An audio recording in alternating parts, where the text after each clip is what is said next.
நிச்சயமா வேணும். அளவுக்கு தேவையான அளவு பணம் வேணுமா?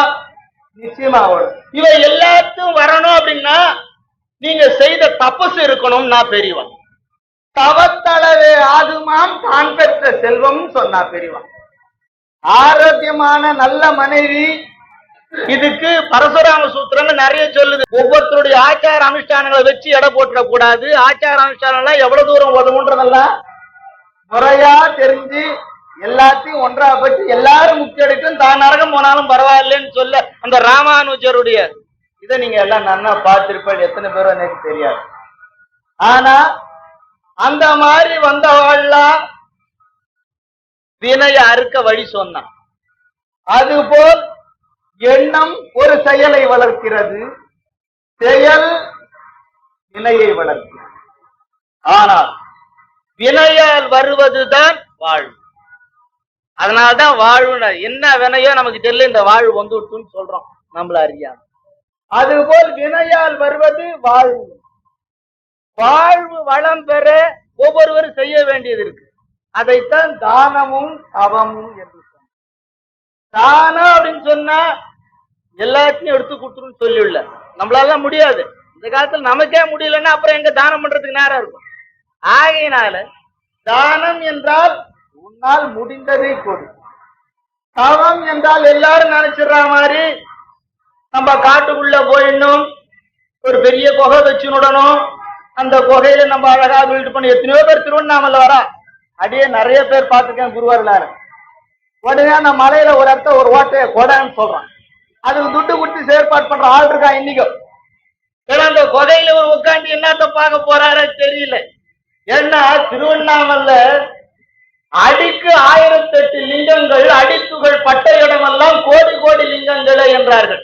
அடி துகள் பட்ட இடத்துல கோடி லிங்கம்னா லிங்கமா இருக்கின்ற கற்களையே கொடைய சொல்றான். அப்ப இவன் என்னத்த பண்றான் பாருங்க, தபசு. அதை யோசிக்கணும். அப்ப சிவபெருமானியா ஓட்ட அடிக்கிறான். ஏன்னா இனிமேல் அவங்க உட்காந்து தியானம் பண்ண போறானா? நிச்சயமா பண்ண மாட்டான். உட்காந்து நாங்க போற ஏரோப்ளேன் எங்க தலைமையில குண்டு போட்டுருவாங்க தான் பார்த்துட்டு இருப்போம். அதுதான் நொறுங்கிருங்கி விழுதான் யோசிப்பான். ஆகவே எம்பெருமான் திருவருளால் ஒரு குகைக்குள்ள போய் உட்கார்ந்து தியானம் பண்றதோ, சீராங்க கிடைக்கிற ஒரு இலை தழை ஒரு கீரைகளை ஏதாவது சாப்பிட்டு பழத்தை சாப்பிட்டு நம்ம தபசு இருக்கிறதா கிடையாது. அதெல்லாம் வேண்டாம். அதெல்லாம் உங்களால் செய்ய முடியாது. செய்யறதுக்கு மன வைராக்கியம் பத்தாது. ஆனா அந்த மாதிரி சேர்ந்து பார்த்தாள்னா மாடு தழை தின்றது, புல்லதான் சாப்பிடுறது, பழத்தோட சாப்பிடுறது, எலி ஒரு அழகான வலைக்குள்ள பூந்துட்டு இருக்குது கொகை மாதிரி, அதெல்லாம் முக்தி பெற்றுதான் யோசிப்பார். கொகைத்தான் முக்தி தரு, தழைதான் முக்தி தருன்னு நடக்குதா பாருங்க. அதனால எலியும் கொகைக்குள்ள வாழுது, மனிதனும் தழையை சாப்பிட்டா முக்தி பெறுவான்றது கிடையாது. வீட்டுல ஆத்துல இருந்துட்டே எல்லா காரியத்தையும் செய்து முக்தி பெறலாம். ஆனா அதை எல்லாரும் சொல்லிட்டு என்ன பண்ற, ஆத்துல இருந்துட்டே செய்யலாம் செய்யாமே விட்டுடுறான். செய்யலான்றது எல்லாம் தானே போடுறாங்க. செய்வோம் என்ற எண்ணம் இல்லை, செய்யலாம். ஆகவே தான் இதுதான் பட்டத்தார் சொன்னாரு, காட்டுக்கிட்டுக்கெல்லாம் போக வேண்டாம், வீட்டுல இருந்துட்டு இறைவனை கும்பிட்டு முக்தி அடையலாம். காடே திரிந்தன்ன காற்றே புசித்தன்னு தந்தை சுற்றி ஓடே எடுத்தன்ன உள்ளன்பில்லாதவர் ஓங்கு விண்ணோர் நாடே இடைமறு வீசற்கு மெய்யன்பர் நாரியர்வால் வீடே இருப்பினும் மெய்ஞான வீட்டின்பம் பெறுவதே நாரு பட்டினத்தாரு. அதனால எல்லாரும் சந்தோஷமா ஆத்துல இருந்துட்டா முக்தி பெறலாம் நினைச்சுட்டு நிறைய வினைகளை சேர்த்துன்றோம். அதுதான் பிரார்த்த கர்மம். ஆகையினால் நாம் எண்ணத்தை சேர்த்து விடணும்ன்ற ஒரு எண்ணத்தை முறையா வளர்க்கணும். ஆகையால்தான் பெரியவங்க எல்லாம் என்ன பண்ணாங்க, அந்த காலத்துல நேரா வந்து உபதேசம் கேட்பான். சரி இந்த காலத்துல கேட்க முடியலன்னு தெய்வத்தின் குரல் அப்படின்னு புஸ்தகம் போட்டாங்க. அதை படிச்சாது இவனை திருந்திக்கிட்டோன்னு அழகா வால்யூமா வாங்கி அழகா வீட்டுல லைப்ரரி மாதிரி ஷோ நோட்டீஸ்ல வச்சிருக்கிறான். ஷோ காசுகிற சீட்ல வந்தவொடனே எல்லாரும் பார்த்தா இவர் ரொம்ப பெரிய பக்திமானவன், எஸ் சொல்லுவான். பக்திமான் அவனும் சொன்ன உடனே இவர் இவரே சர்டிபிகேட் கொடுத்துக்கிறார் பக்திமான்னு. அப்ப பாருங்க, நீங்க ரொம்ப பக்தி உடையவர், ஆமாமா பக்தி உடையவன்னு சொன்னானே அவன் பக்தி இல்லைன்னு தெரிஞ்சுங்க. இதை நான் சொல்ல அகத்தியர் சொல்றாரு, ஒருவர் உன்னை பக்திமான் என்று சொன்னால் அங்கு அது உனக்கு வந்தது கேள்வி ஈசனிடம் என அறிவாயனர். ரொம்ப பக்திமான் சொன்ன நீ உடனே அலர்ட் ஆயிடு, சாமி சும்மா பக்திமான் சொல்லாதீங்க, பக்திக்காக அலைஞ்சிட்டு இருக்கிறேன்னு சொல்லுங்க. ஆமாமா பக்திமான் தலையாட்டினா அங்க அகண்ட ஈகோ வந்து விட்டு. அதனால சில பேர்லாம் கொஞ்சம் நெத்திக்கிட்டுண்டா ஒண்ணு சொல்லுவாங்க, ரொம்ப பக்தின்னுவாங்க ஆத்துல. அதெல்லாம் சில பொம்பளைங்களாம் சொல்லவே வேணாம். ரொம்ப பக்தி என்ன செய்யறாமான்னு கேட்டேன். கரெக்டா வெள்ளிக்கிழமை ஒரு நாள் பார்த்து கோயில் போயிட்டு வருவாங்க. ஏன் மற்ற நாள்ல கோயில் திறந்து இல்லையா? மற்ற நாள்ல மக்கள் வரலையா? அந்த ஒரு நாள் போனா மட்டும்தானா பக்தி உனக்கு இருக்குதுன்னு? அப்ப பக்தியை இவங்க இவ்வளவு தூரம் போனா பக்தி, இவ்வளவு தூரம் போனா சித்தி, இவ்வளவு தூரம் போனா முக்தின்னு எடை போட்டு வச்சுக்கிறாங்க. வேற ஒண்ணு இல்லை. பக்திக்கோ முக்திக்கோ சித்திக்கோ எங்குமே எடை போட முடியாது.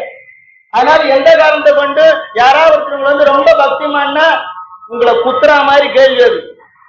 என்னடா இன்னும் உனக்கு பக்தி வரலையேன்னு பகவான் கேட்கிறானா? பகவான் மானுஷ ரூபமா வந்து கேட்கிறானா, ஏண்டா உனக்கு பக்தி இல்லையான்னு? அதனால உடனே நினைச்சுண்டு நீக்கு ரொம்ப பக்தி அதிகம்னு சொல்லிவிடாது. இதை நான் சொல்ல அதிர்ச்சி சொல்ல.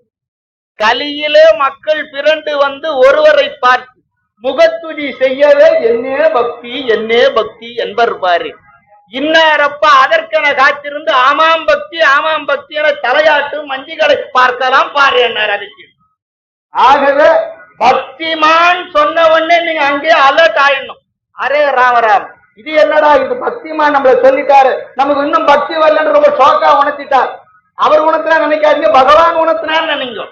ஆகவே கடவுள் நமக்கு உணர்த்துகின்றான் என்ற எண்ணத்தை நீங்க போடணும்.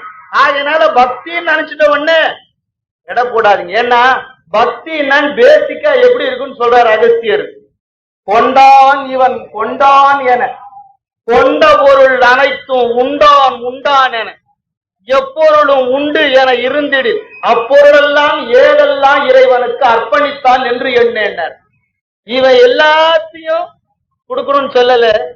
தனக்கு உண்டு என்பதை உண்டு விடு, தனக்கு உண்டு என்பதை உண்டதில் உண்டது, அதில் உள்ளது. அதை எடுத்து தன்னா முடிச்சதை கொடு. அதை முட்ட பிறகு உன்னால் முடிஞ்ச வரைக்கும் நல்ல நிறைய கோவில் திருப்பணி எல்லாம் செய்யி, ஆலயத்தை மெழுகு, ஆலயத்துல இருக்க சுத்தப்படுத்து, ஆலயத்துல முடிஞ்சா இறைவனுக்கு என்ன சேவை செய்யணும் முடி, ஆலயத்துல ஏதாவது நற்காரியங்களை செய்ய வேணா அதை கெடுக்கணும்ன்றதுக்கு ஐடியா போடாத. இதெல்லாம் பக்திக்கு பேசுன்னு சொன்னார். ஆகவே ஒருவன் வாழ்க்கையிலே நல்ல மனைவி வேணுமா? ஒண்ணு, எல்லாரும் ஆமான்ற. பேர் கெடுக்காத பையன் வேணுமா? ரொம்ப முக்கியம் இந்த காலத்துல. அதற்கு அடுத்து நோயற்ற வாழ்வு வேணுமா? எல்லாரும் ஆமானுவான். என்ன டெய்லி உடம்பு படுத்துறதோ இன்னொன்னு டெய்லி ஒரு டாக்டர் வச்சுட்டு வைக்கிறாங்க. ரோட்டுக்கு 3 டாக்டர் பாருங்க, ஒவ்வொரு டாக்டர் ஒரு மெடிசன் கொடுப்பாரு. அப்படி இல்லாம உடனே ஸ்கேனிங் ஒருத்தனை 1500 ரூபாய். நம்ம சம்பாதித்த துட்டெல்லாம் 2 வாரம் பிரைவேட் நர்சிங் ஹோம்ல இருந்தீங்க, எல்லாம் போயிடும். பென்ஷனே இருக்காது. அப்ப கிராட்டிட்டி எல்லாம் போயிடும். நாஞ்சல் அதிர்ச்சர் சொல்ற கலியிலே அப்பா இரவு பகலாய் உழைத்த எண்ணிய சில 1000 எண்ணுவான் பாரு. இவன் முடிவு காலத்தில் ரிட்டையர் ஆகும் போது எல்லா லோன் எல்லாம் கழிச்சு ஹவுசிங் லோன் எல்லாம் போய் ஒரு 20,000 25,000 கையில வருமா. எண்ணுவான் பலது கழித்து அதனை எடுத்து வருவான். தனியார் துறையிலே கட்டிருக்கும் இவன் விதி விளையாடும் இடம். அங்கதி செல்வான் ஏதோ உடல் படுத்துகிறது என்று தட்டியே பறிச்சிடுவான் எண்ணி ஒரு வாரத்தில. பின்ன இவனே வந்து விடுவான் வெளியில. ஆனா சார் முடியாது, நம்மளால ஜிஹெச் பார்ப்போம், ஜெனரல் ஆஸ்பத்திரியில பார்ப்போம்னு ஓரம் கட்டிடுவான். ஆகவே இந்த நோயற்ற வாழ்வு வேணுமா? நிச்சயமா வேணும். அளவுக்கு தேவையான அளவு பணம் வேணுமா? நிச்சயமா வேணும். இவை எல்லாத்தையும் வரணும் அப்படின்னா நீங்க செய்த தபசு இருக்கணும். நான் பெரியவன்.